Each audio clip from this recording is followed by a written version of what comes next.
has been made in the mold of Jacob because he had more than one wife. I wouldn't tell you how many wives he had, but there was an half there, 0.5.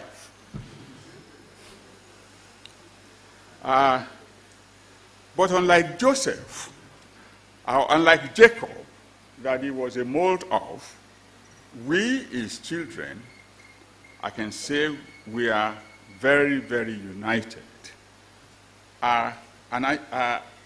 He deliberately constructed that before he left the world. I am one of the several male and female children that my father had. You will see his picture next. Next slide, please. I told you we will get to some old time. That picture is that of my father and my mother there. My mother and I were not friends. I think I was more of my daddy's son. Until my father was going, after my father left, my mom and I became friends because my father told me, look after my wife. But you know, she wasn't the only person. So every one of my father's wives was my wife, which I tried to follow. My dad was one of the greatest men that I've ever known or read about. A great mentor by example, and interestingly, most of us took after him.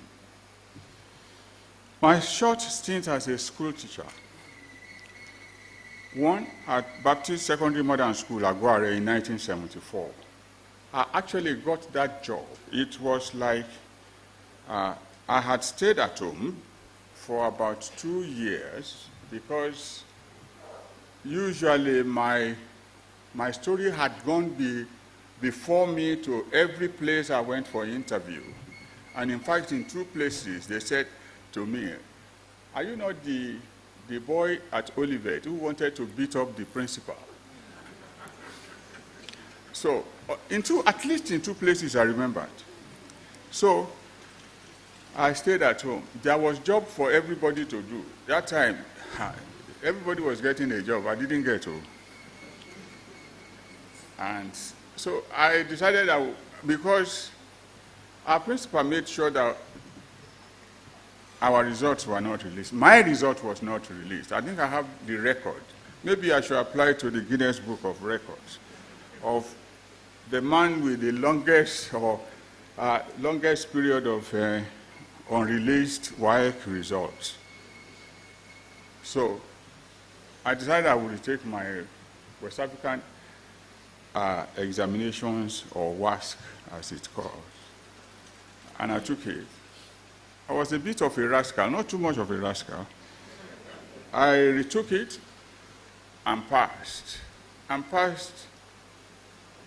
reasonably well, particularly mathematics. And then the modern school had been looking for a mathematics teacher. He was about 12 years old then and had only graduated 1 person because you had to pass English and maths before you can be awarded the modern school leaving certificate.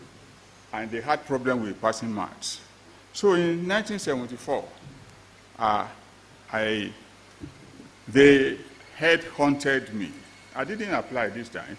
They called me, and I said no. I told them I will not take it. My father said you will take it because I had accepted the job before you came. So you have no choice. So I took it. Well, and the school, next slide, sir.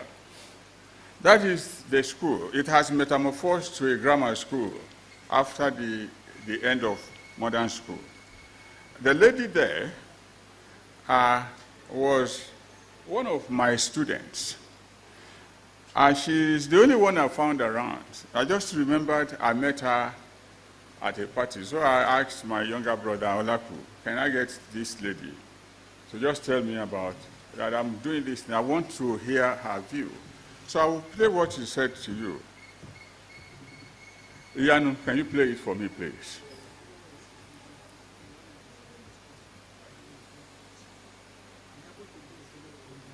So, Olakunte Abiola, when I was in the secondary modern school, at Baptist Secondary Modern School at Guare, between 1973 and 74, he was my class teacher and at the same time a subject teacher in the school then.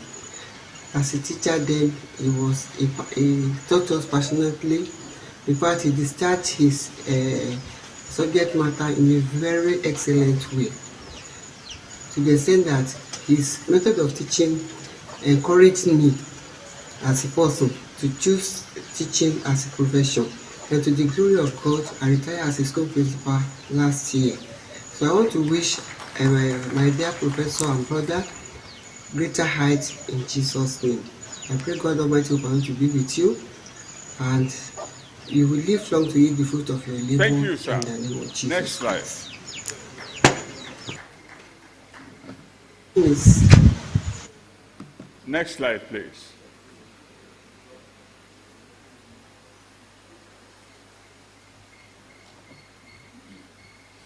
I'm having some, okay, maybe you work now. All right, let me just move close to that. I do that in class. I walk. So up to that point, the school only graduated, in 12 years, graduated only one person. I had 3 months to prepare them.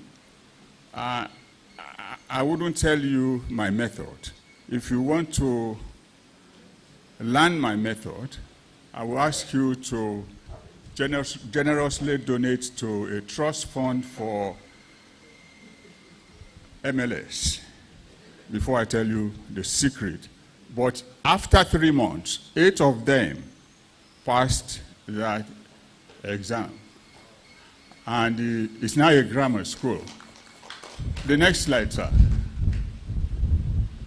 After I left, after that year, I decided to go to St. Andrew's College. That was the time federal government was introducing compulsory primary, free primary education. And they wanted teachers. So I decided to go there and trained as a teacher. I left the place. I was posted to Ibadan City. Well, at Ibadan City, very first year, I was assistant headmaster or deputy headmaster. I was teaching 2 classes, primaries 3 and 4, in parallel, in one room. And then somehow, what I later got to do in England, I started doing it, practicing it then. I got a job at the old WNTV WMBS as an engineering assistant. And people didn't like working afternoon shift, which will make them to close at 12 midnight. I thought I could combine it with teaching, and I did. I did for some few months. Maybe that was when the Lord taught me to look less at money, because I took heels seriously and almost died.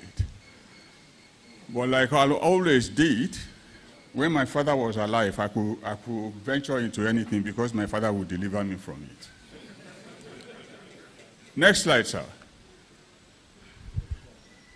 I was teaching, and one day I met one of my secondary school friends. He attended Awe High School while I attended Olivet, but we were close.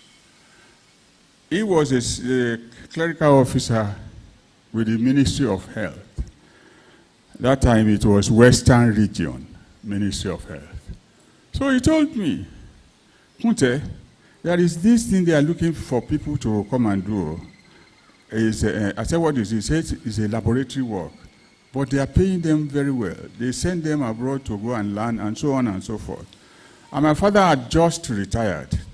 So I said, this would be a good way to go. That was how I came into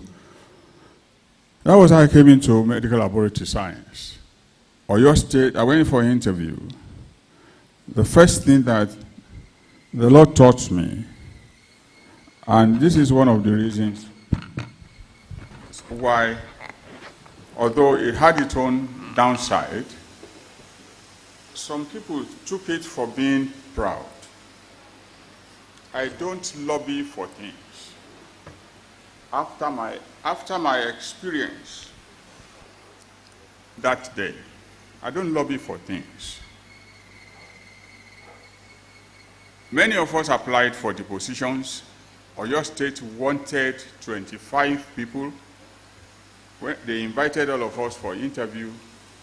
When I got there, I met over 400 people. I looked at, and they said they wanted 25. I said, maybe I should go back to my teaching and be to school before they will sack me. But because I had, that time I used to have some problems with my headmaster. So, but I waited. And then after a while, somebody came out and made an announcement. If you don't have so and so papers at O levels, we will not interview you, because the people that we are taking will be sent somewhere where all their credentials will be x-rayed and so on and so forth. So we have no power to change it. Lo and behold, the place started getting dry. Within 30 minutes, we were less than 10. And they wanted 25. They just took all of us. All they did was look at our statement of results and certificates, and we were drafted in. Well, that was the life. When I tell my students this story, they couldn't imagine it. They couldn't imagine it. More so when they pay several millions to graduate now. So that was how I joined Oyo State, and as a technician. But it was just to make us comfortable. We were students, medical laboratory science students. And then Oyo Hospital was accredited to train for what we call Part 1B, which is the first professional exams, which meant we had to do the basic science and basic medical sciences in other places. UCH was approved for all. So UCH was our first port of call. And then before we were considered to go for other places, just for prudence in managing money for the state. Then, the Lord decided it was time. Well, He had progressively been doing it. The second phase that I have to face the discipline and training of the Lord. I wasn't doing too badly, certainly not with the basic medical sciences and the basic sciences. I was on top of my class. Even the professional part. But lo and behold, my first professional exam, I failed. I wouldn't say with honors. It was my final one that I failed with honors. So I failed it the first time and had to. Next slide, sir. That is Adeoyo's new phase. Then the second picture there was the lab, but that other part was not there. What we had there was the mortuary. By the way, the mortuary was my place of reading. Because at the time I started medical laboratory science, I had become very, very desperate, having wasted, in my reckoning, 2.5 years. So I used to go there and read at night. Nobody would come and disturb you. So that is Adeoyo's new phase. Unfortunately, it's worse than what it used to be, even now. Other places are getting better. We are not moving forward. So I didn't have any problems with my basic science and basic medical sciences, but failed the first professional exam. Well, in both cases, both the first and second professional exams, I honestly don't see them as failures as I grew up, because the first glitch, which was failing my first professional exam, was while I was preparing to retake it 6 months after. That was when I developed the friendship with my wife, the friendship that led to our marriage. I don't think we would have been able to do that. So I said the glitches were due to providence. Then, because of the glitches, I felt including Professor Aneto, they were now ahead of me. So I passed the next time, and I had to wait for another 6 months. One of the elders that came yesterday, Akiwumi Iroko, told me that Benin will be admitting students. Why don't you try Benin? So I went to Benin, and lo and behold, because he went to examine in Benin, and with that information, I went to Benin. Benin gave me a place, so I joined them, and that was how I moved to Benin. Well, another reason why I knew the glitches were from the Lord. In my short career, I know it's some few years, I know it's some reasonable years, but if you followed my speech to my students, my inducted colleagues yesterday, I told them, time is short when you want to make a good career.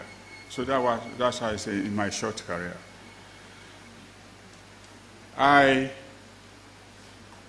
Going to Benin wouldn't have been possible if I hadn't failed.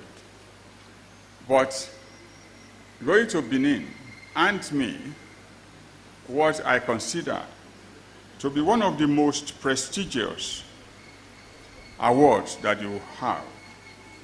Given, next slide, please. And next slide. And next slide. Yes. I said from Benin City with love. That's me in that picture with Dr. Tosin Erabo, the Registrar CEO of Medical Laboratory Council of Nigeria, who happened to, of course, a colleague, that's why he's the registrar, but he came to the institution some years after I had left. And they decided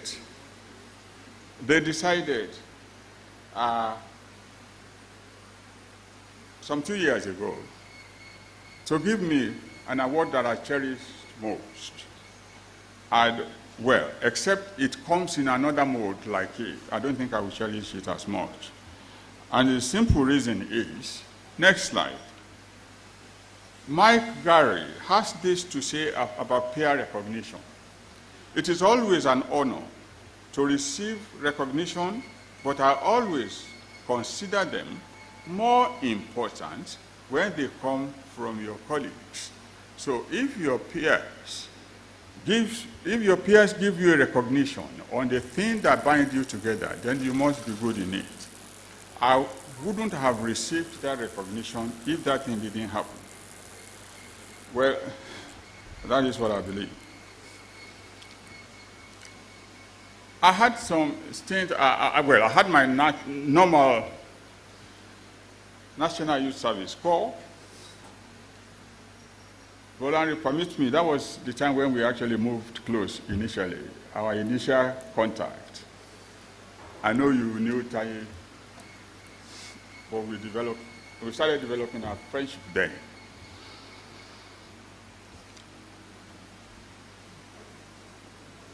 I wouldn't describe my National Youth Service Corps year as being productive, honestly. It was less than productive professionally. What I set to achieve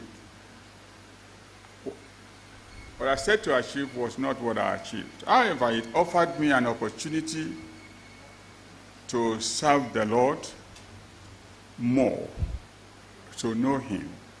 I got associated with some brethren who were fervent. Brother Sonny of blessed memory was there. That he was the founder of Advertisers of Jesus Christ. So I had the opportunity to work with him then. That was the major achievement that I had. Well, professional-wise, I thought being a small hospital, I'll be able to help the hospital to set up a good lab.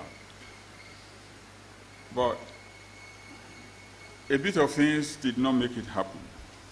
But I also had the opportunity to get to know about, I came across a young man of my age then who told me about Sussex College of Technology and their experimentation with what we now has, popularized, which is they give you credits for related courses and you can take a first degree. So that was when I got to know them and registered with them. After my national service, next slide please. I returned to Adeoyo because although we were not bonded, I was morally bonded to them. So I returned to Adeoyo and a job was available, reasonably well paid, particularly when you added call duty allowance. And then medical laboratory scientists were the only people receiving call duty allowances. The others were not.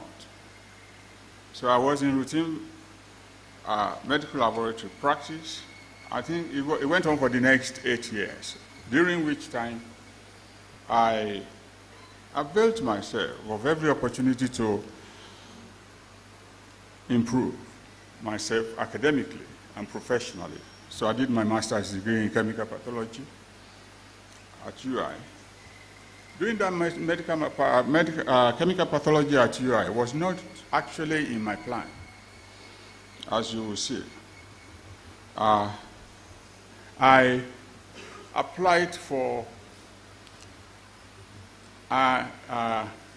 MCB PhD. It's a professional clinical chemistry pathology program, which was advertised by a research group at the Institute of Neurology in Queen's Square. So I applied, and then they sent me a letter to say, sorry, this position was meant exclusively for British citizens. But there is a new program that is starting at the Institute of Psychiatry. The lady, the secretary to the group, gave me details of the head of department of the new program at the Institute of Psychiatry. And every information that she felt I needed. And so I went for it. And, well, I've told you earlier on, the institute happened to be, to have a very profound effect, not only on my career, but on my life. Even now, when I visit the place, I feel very special each time I'm there. So that was how it started. But then, I couldn't, and I'll go into some stories now. I hope our senior men will kindly listen. I hope we will all have something to learn. And so also our junior men and women. So I started looking for funding to go for the MSc Neurochemistry then. Because it was neurochemistry, I targeted speaking with eminent scientists in neuroscience, that is neurology, the psychiatry, more so the institute was Institute of Psychiatry, and neurosurgery. So I started by going to the late Professor Osuntokun. He was then the chief medical director in Ibadan, in UCH. He was never my teacher. I just knew his name and could put his name on him. I love seeing people like that and reading about them, hearing about them. So I went to, and it took me a few challenges before I could have audience with him. And I had an audience with him. I showed him that letter. I was going about with it, showed him, he read it and said, "Young man, congratulations." At that time, UCH had just been made the Center of Excellence for Neuroscience. He said, "Congratulations. Unfortunately,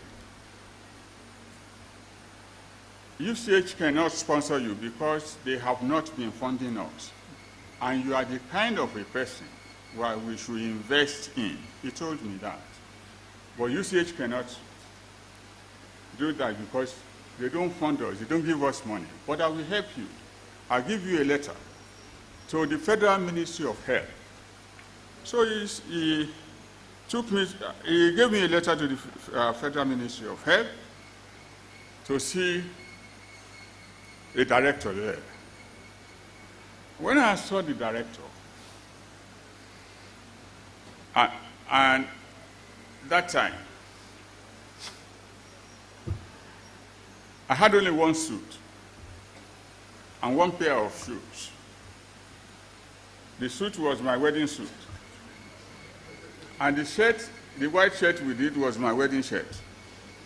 And of course the shoe. They were meant for occasions.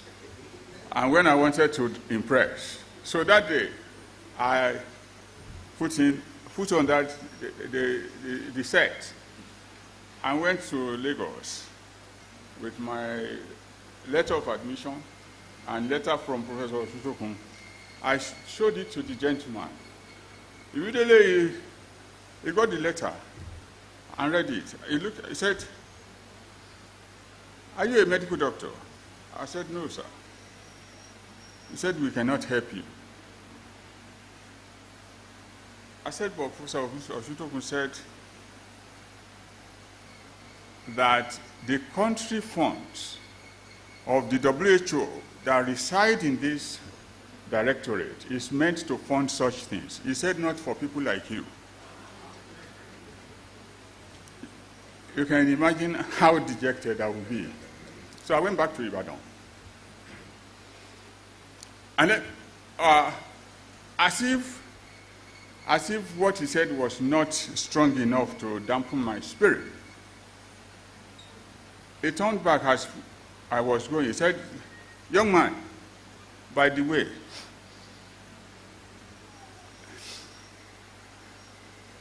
does your father belong to the Lagos Island Club? Maybe I'll be able to help you." I said, "No." "Yes, I experienced this." I said, "No. My father did not belong to Lagos Island Club." So I went back to Ibadan. I told Professor Osuntokun. He made a copy of my letter of admission and said, he called the secretary to keep it and said he will work on it and see how best he could help me. So I went to see the psychiatry, another professor of psychiatry. It was like if he and the director communicated, and he asked me the same question. Of course, the answer is the same. And he went further to say, "But how come you were admitted into such a place? It's a prestigious place. How come you were admitted to the place?" Then the Kunta in me stood up, and I said to him, "They admitted me because I was qualified. They are the people that can determine who was." He said, "But we cannot help you." So I left. I didn't get funding for that year. That was when I made up my mind I was going to read. Well, while waiting, I deferred the neurochemistry admission. While waiting that something else will come, I decided to register for MSc Chemical Pathology. And I was on MSc Chemical Pathology. I was even in Odeku Library one day, and it just occurred to me, why don't you write Institute of Psychiatry to say you are doing a master's in Ibadan, and that you wanted to convert your admission to PhD. So, and that time is not like now. You do longhand, you give it to secretary to type, they type it, you want it to look neat. That was what I did. I posted it. A few weeks down the line, I got a letter from them offering me provisional admission for PhD in neuroscience. So, I was very excited. I was on the same seat where it first occurred to me when the letter was brought to me. I was very excited, and one of my classmates came in. So I called him and showed it to him. He looked at me. He had gone to do his master's in Australia, so he came back. So he said, Abiola, can I advise you? Don't tell anybody about this thing till you finish your master's. Don't tell anybody. Thank God I yielded to his advice, because I spent an extra year on that master's.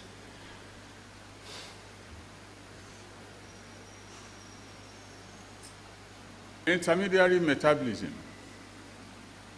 Prosaneto, CPY 11, CPY 711. I got 38%. It was a compulsory course. So for 2 marks, I waited for 1 year. That was in Ibadan. And we had a lecture. I'm saying these things because at the end of this lecture, something will happen. And so I'm saying to try and prepare the ground for it. So we had a lecturer then.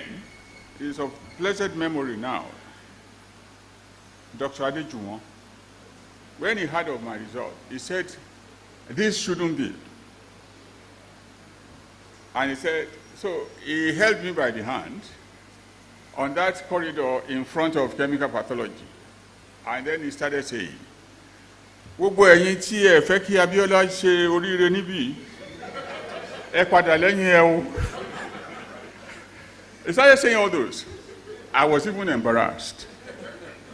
So I said, sir, he said that is the language they understand.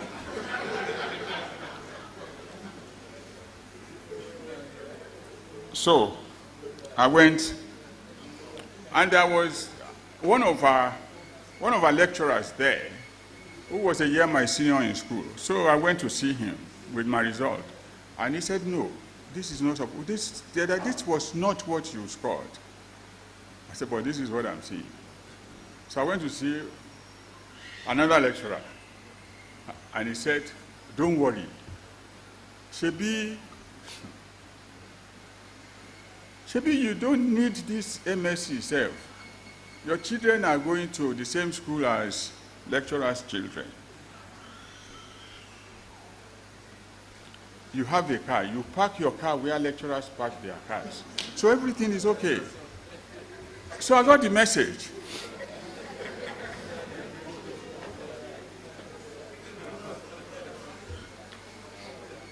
I got the message. Well, as I yielded to the advice and kept my letter from public view and went underground and finished, the day the department met and ratified the result was the day I traveled out for my PhD. I'd got my visa and so on and so forth. The Lord has given me favor. And it was just the Lord. When I tell people, the things that I get credit for are the things I didn't lift my finger for, that just came by grace. I wouldn't go into how I got my visa, but it was a visa that they told me when they were giving it to me. The man said, "How did you get to be admitted into this school? You must be very intelligent." I said, "That's your personal opinion." He said, "I could see that you are married. Will you want your children to come and your wife to come with you?" I said, "Not before I get there, before I made up my mind." And so on. He said, "Oh, just tell them to come, we will give them visa." And that was what happened. So, favor, favor, favor. So I got to the Christmas Park. The Christmas Park is an address that houses the Institute of Psychiatry, Psychology, and Neuroscience. At the time that I got admitted into the place and I was there actively, it was called Institute of Psychiatry. At that point, it was an institute of the British Postgraduate Medical Federation. But it has changed. Things, you see, that is a system that works because people change to make things more efficient. So they changed it. The institute they disbanded the British Postgraduate Medical Federation and asked each institute to join established universities. So King's College and IOP joined King's College. The IOP was the Institute of Psychiatry. So when they were reading my citation, I said I was the first PhD product in neuroscience for King's College. That was how it came to be. I was at the verge of completing my PhD then. So we joined King's College. So King's College arranged for my exams and so on and so forth. Of course, again, God's grace. Because King's College is actually a big name. I remember during my travels in biochemistry in Bowen, we had a visiting, he's a professor now, visiting from Ife. And one day, he got me out of my skin. So I had to tell him that King's College, sorry, the Vice Chancellor, sir. So I had to tell him that day that King's College, UI, and all the universities in Nigeria packed together cannot stand beside King's College. I know my Vice Chancellor is very proud of University of Ibadan. That was why I apologized before I said what I said. Ditto for my registrar. If it doesn't come from UI, my registrar will not approve of it. Sorry, sir. Anyway, so that was King's College, and that was how I got to King's College. That time, let me tell you, all my sojourn at King's College, I didn't even appreciate it as something that it was extraordinary until I left King's College. Until I stopped, after graduating from King's College, the Christmas Park, I did my postdoc there, my early postdoc years there, and that was another story. But I will leave, if you are interested in knowing the work that I did there, just go and get a copy of my inaugural lecture, which dealt with it extensively. It will tell you. But it was at the time, I finished my PhD at the time of national emergency. The mad cow disease was ravaging Britain. And you know the economy of Britain had about 5 billion pounds per annum lying from cattle. So it was a big problem. All the people that used to buy cattle from Britain, cattle and cattle products, cancelled orders. So they then decided that they will solve it by scientific means and poured money into science. And it was just at the point I was getting out. Maybe I would have joined the rank of jobless PhDs. But then this came, and I was even courted to come into it. And I want to tell you that by the grace of God, it was the highest point of my career. There's nothing else I could do after that that could make me to be more proud than what I did there. Were my kids to be here, I don't want to put a burden on my wife, but were my kids to be here, they will tell you how I used to run commentaries when news were going on. Because science became a living entity to me. The data that I was generating in the lab were fed into policies in solving that problem. So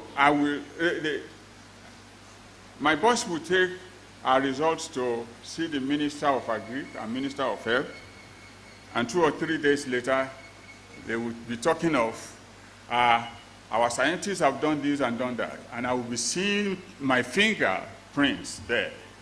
I don't think anything could give one more joy than that. And it was the highest point of my career.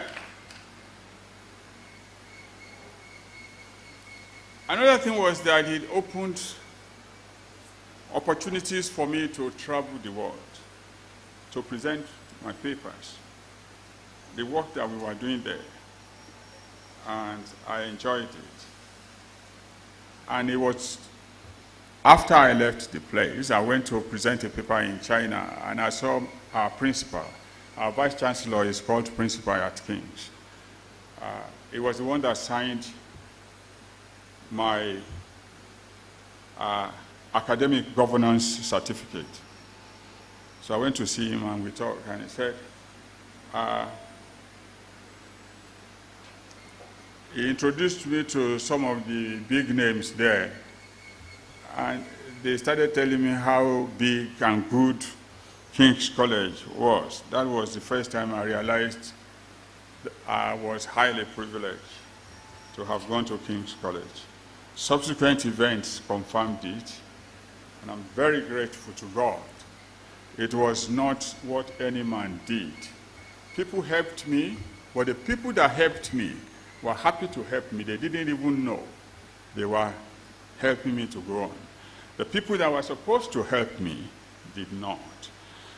But the people that helped me, I like to pay talk about 2 of them. I've talked about one. That was Professor B.O. Shuntokun. I said if things were working well, you are the kind of a person that we should help. And even though he didn't succeed in getting me the fellowship, what he said to me encouraged me, propelled me into forging ahead. The next person was Professor A.O. Adeloye, a neurosurgeon. He said, young man, do not be dismayed or discouraged. Continue to try till you are able to secure the money to undergo the training in neurochemistry in London. You will succeed one day. And when it was time to succeed, I succeeded in a big way. I was looking for money for a master's. I got in for PhD in neuroscience. And at God's own time, so I could graduate to be King's College first PhD in neuroscience. And Professor Roger Morris, in one of the memos that he wrote concerning me, which the recipient of that memo confidentially showed to me. Roger Morris was the director of School of Biomedical Science at King's. We ran into each other during the BSc crisis, and we met at several meetings. We became friends. He became my mentor, actually. So he wrote to this fellow at King's and described me as an exceptional alumnus. He showed it to me. Well, it is God's grace. Don't forget, I messed up my youthful days. I messed it up until I met the Lord. So I'd like to pay tribute to both Professors Benjamin Olukayode Oshindoku and Professor Rufus Adelola Adeloye. Juggernauts, not only for Nigeria, but the whole world. They are juggernauts in neurology and neurological surgery, respectively. They have greatly inspired me to excellence and humaneness. I will always think of them with awe and reverence. I wish, and that was why I said many of our senior people should listen. I wish we have many more people like them around who are truly above pettiness. But they have both gone to meet their maker. Though they are dead, yet they speak. May their souls continue to rest in peace, as the memories of them remain sweet. I wonder what they will say about you when you are gone. Please see my inaugural lecture for my exploits at the Christmas Park. I've told you how it was the highest point of my career. The next place I went was Brunei Darussalam. I went to Brunei Darussalam at a very unique period of my career. You see, I'd always wanted to work in an Islamic country, particularly since Islamic extremism was becoming an order of the day. And then in one of the seminars that I went at the Hammersmith Hospital, I met a PhD student from Kuwait, and we talked. She's a lady, they cover, as you know them. We talked the first day, and we became friends. We became very close family friends now. So initially I thought I was going to go to Kuwait, but the Lord did not take me to Kuwait. He took me to Brunei Darussalam. In fact, when I first saw the advertisement, I think I applied about 5 years before they actually called me. Brunei Darussalam is called the abode of peace. I was actually headhunted because they wanted somebody to come and start a department of neuroscience for them. But when I got there, the infrastructure, the intellectual infrastructure for a neuroscience department was not there. So I suggested to them, let's start a bachelor's degree in biomedical science that will lay the foundation, and when it expands, then neuroscience can spring up. And they took my advice. So we started that program.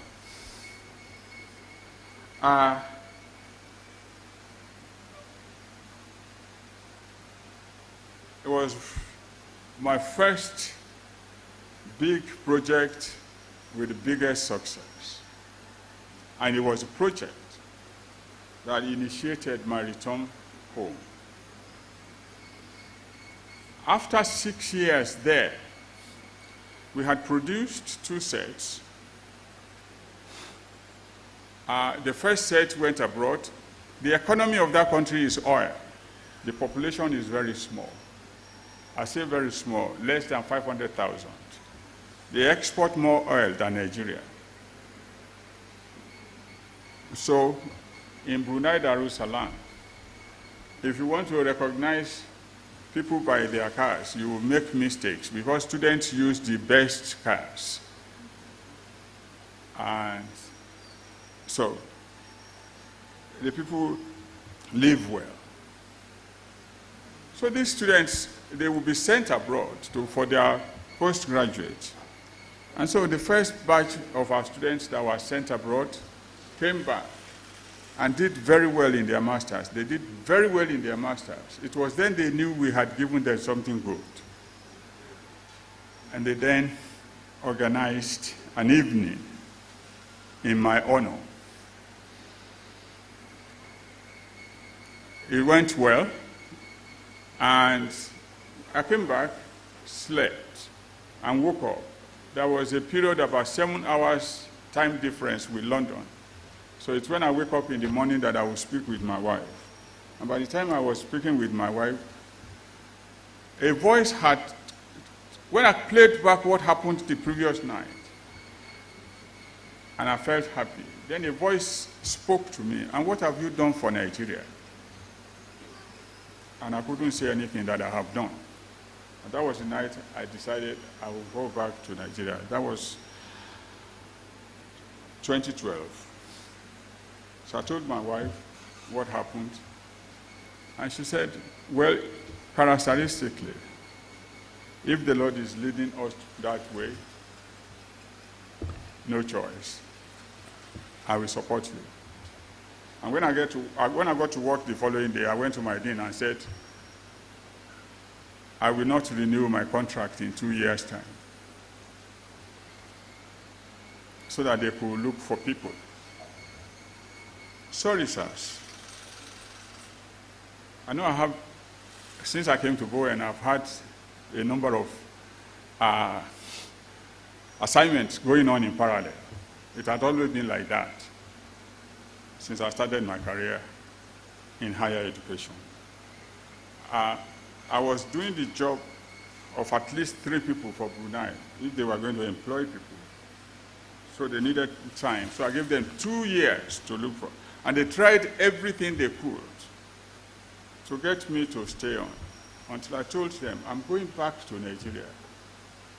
That is my country of birth. I believe God wants me to go back home and work at home. That was when they left me. And that was how I left Brunei in 2014, and I came back. Like I said, I did say that the structure is, I will talk about these places, and I'll give you a window of what happened there. Please, can you play that,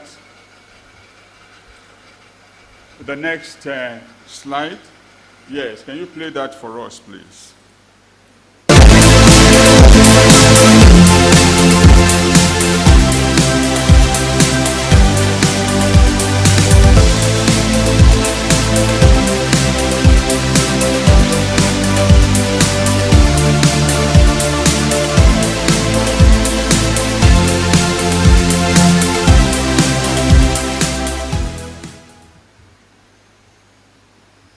They used to call me Dr. O, Prof. O. I did some other work for them, like I told you, but I thought this. Now, the girl that was second from your left put this together for me. She's a 5-year PhD. She's the head of quality assurance for the whole country now. I'm very proud of her, just like any one of us will be proud of our students who are doing well. Can you go to the next slide, please? Can you play the other one first? Hello, and a very good day to everyone. I am very pleased to be able to speak. Hello, everyone. Today, we gather here for a special and bittersweet occasion to bid farewell and express our deepest gratitude to a distinguished and beloved professor, Professor Oduola, as he embarked on a new chapter in life called retirement. Professor Oduola has been the heartbeat of our academic community here in University Brunei Darussalam for many, many years. His dedication to the pursuit of knowledge, tireless commitment to excellence and passion for teaching have left a very, very indelible mark on our institution. Today, we not only celebrate the end of a remarkable career, but also the beginning of well-deserved rest and relaxation. As we look back on the countless contributions of Professor Oduola, it is impossible not to be inspired. His impact on students and colleagues alike is immeasurable. His classes weren't just lectures, they were journeys of intellectual explorations filled with insight, curiosity, and a genuine love for the subject. Professor Oduola, your legacy is not just in the textbooks written, the research conducted, or the accolades earned.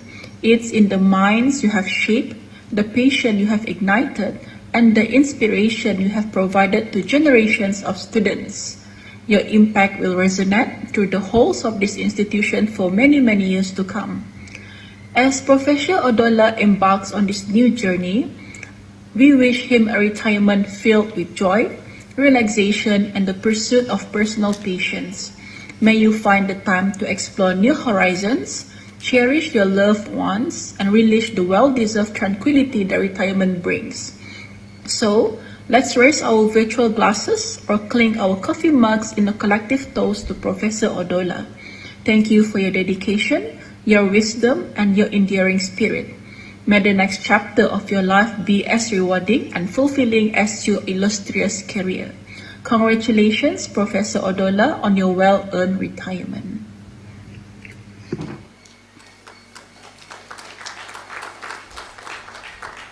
Hello and a very good day to everyone. I am very pleased to be able to speak today on Professor Oduola Abiola's big day. My name is Vanessa and I am one of the former students of Dr. O. That was what my peers and myself used to call him, so I hope you'll allow me to address him as Professor O today. So I first met Professor O back in 2010 when I just joined my medical science course in University of Brunei Darussalam. I believe we spent a number of years here in Brunei, and I was glad that he was around during my entire undergraduate years, which took about 4 years. So thinking back about it, it has been 13 years since I've known him, so time sure does fly.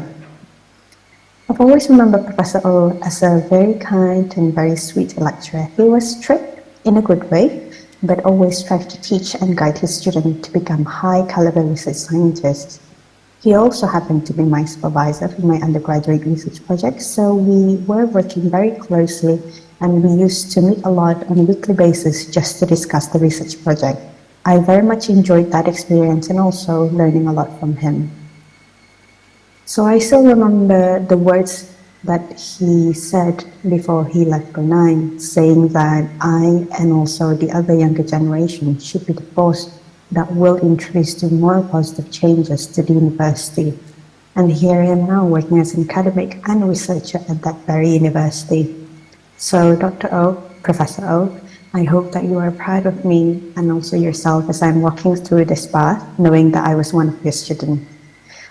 Dr. O, thank you very much for your guidance and support, especially when I was still a student. I was very inexperienced and was a very junior researcher back then. You have contributed to my personal growth and development as a scientist and also as an academic. Thank you for still keeping in touch. I know it wasn't easy and I'm forever grateful for that. If you are retiring, I wish you a very happy retirement, and if not, then I wish you all the best in your future endeavors and plans, whatever they may be. And thank you very much for listening. The next slide, please. Well, to save our time, excuse me, to save our time, those are in the same trend. I think we should fast forward, because when I left Brunei was when, I would like you to play that of that young man, please. Hi guys, my name is Eric and I was a student at the Institute of Health Sciences in UBD, the University of Brunei Darussalam, where I was taught multiple times by Dr. O throughout my years there. My first impressions of Dr. O were that of a wise owl, where owls are often seen as a symbol of wisdom and they're very caring parents. Dr. O had a reservoir of knowledge and experience built up that he was willing for students to tap into. He was always going the extra mile for students to be better equipped with skills for their own futures. Granted that I did not tap into this reservoir as many times as I would like, being a student back then and being young, basically. He was also reminding us to be more human. Two important things I took away from his teachings were that to be always ethical in what we do and to always be kind. Qualities that I myself am still trying to hone still in life, basically. And things that I hope to teach my children as well. Dr. O, it was an honor being your student. I wish you well. Please do take care. I saw a quote somewhere